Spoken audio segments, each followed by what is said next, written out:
ना लोकतंत्र कभी हारेगा ना मरेगा, क्योंकि आज भी देश के लोग जिंदा हैं, वो मुर्दे नहीं बने हैं।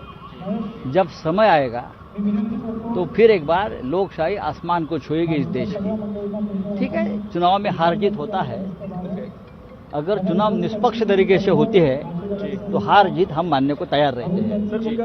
मराठीमध्ये नाव न घेता आहे ते त्यांनी नाव घ्यायला पाहिजे, नाव घे ना पोरी लाजू नको असं मला त्यांना सांगावं असं वाटतंय। घेऊ द्या, बरं का, पुढे काय? लोकशाहीचा कुठेतरी उद्यापर्यंत होऊन काही लोक बोलतील परत सकाळी 9 वाजता म्हणतील की लोकशाहीची हत्या झाली, लोकशाही हरली असं। अजिबात या देशातली लोकशाही कधी हरणार नाही। या देशाच्या लोकशाहीला फार मोठी परंपरा आहे।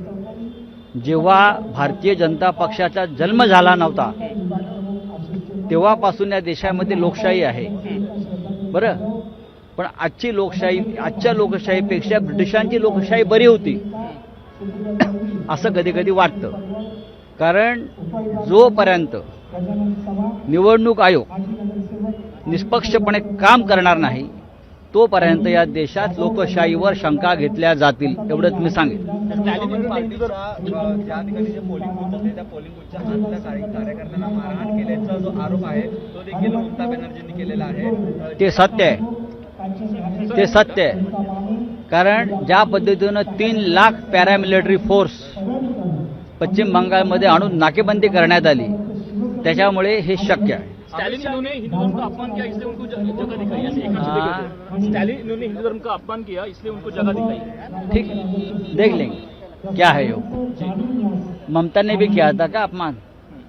सबसे बड़ा अपमान इस देश में अगर हिंदुओं का कोई करता होगा वो भारतीय जनता पार्टी है, और हिंदू अब जागेगा।